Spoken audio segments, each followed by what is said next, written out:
सवाल हो जाता है जब आपकी सरकार नहीं सुनती है। हमने भी शोर मचाए हैं भाई साहब, ऐसा नहीं है, लेकिन जब इंसान शोर मचाता है तो उसकी एक रीजनिंग होती है, एक वजह होती है। हम तो इसके खिलाफ हैं बिकॉज इसमें बहुत सारी चीज़ें कर दी और बहुत सारी चीज़ें आइन हिंद के खिलाफ हैं जो उस जुमरात में नहीं आते हैं, तो हम उसके भी खिलाफ हैं एज आइन, और उसके बाद एज मुस्लिम कम्युनिटी खिलाफ है।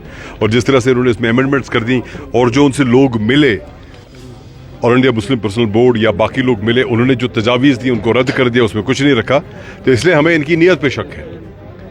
तो दो नॉन मुस्लिम मेंबर्स रखे उसमें, या ट्रिब्यूनल की जगह आप हाई कोर्ट को भी उसमें एकोमोडेट कर लिया कि हाई कोर्ट में आप जा सकते हैं ट्रिब्यूनल के बाद। ट्रिब्यूनल में एक मुस्लिम लॉ एक्सपर्ट होता था, वो भी नहीं है, तो इसलिए हम तो नीयत पे शक करेंगे ही ना, क्योंकि और अब रूल्स बनेंगे, रूल्स में क्या क्या आएगा डोंट नो, लेट अस सी। गाली गलौज के साथ तो हम नहीं है, लेकिन बवाल हो जाता है जब आपकी सरकार नहीं सुनती है। हमने भी शोर मचाए हैं भाई साहब, ऐसा नहीं है, लेकिन जब इंसान शोर मचाता है तो उसकी एक रीजनिंग होती है, एक वजह होती है। हमारे मेंबरान ने अगर शोर मचा लिया, उन्होंने बिल्स लाई, उनको एंटरटेन नहीं किया गया, उन पर बात नहीं हुई, जैसे आर्टिकल 370 पे पहले दिन रेजोल्यूशन लाया, क्योंकि आप कहते हैं कि ये रेजोल्यूशन ने ऐसे कैसे ला दिया भाई, दफ्तर में लाना चाहिए था।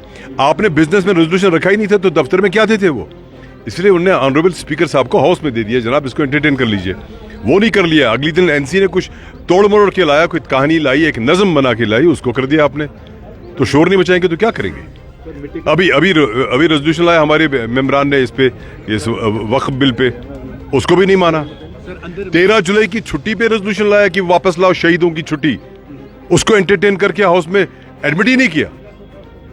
तो शोर नहीं बचाएंगे तो क्या करेंगे। इसमें तरीका होता है ना, देखिए जब असेंबली शुरू हो जाती है तो आपके जितने मेंबरान होते हैं वो वहाँ पे बात करते हैं, ये तो नॉर्मल है। उसके अलावा इसका मतलब ये नहीं कि आप 6 महीने खामोश रहेंगे। तो आगे क्या करना है, इसी की मीटिंग हो रही है।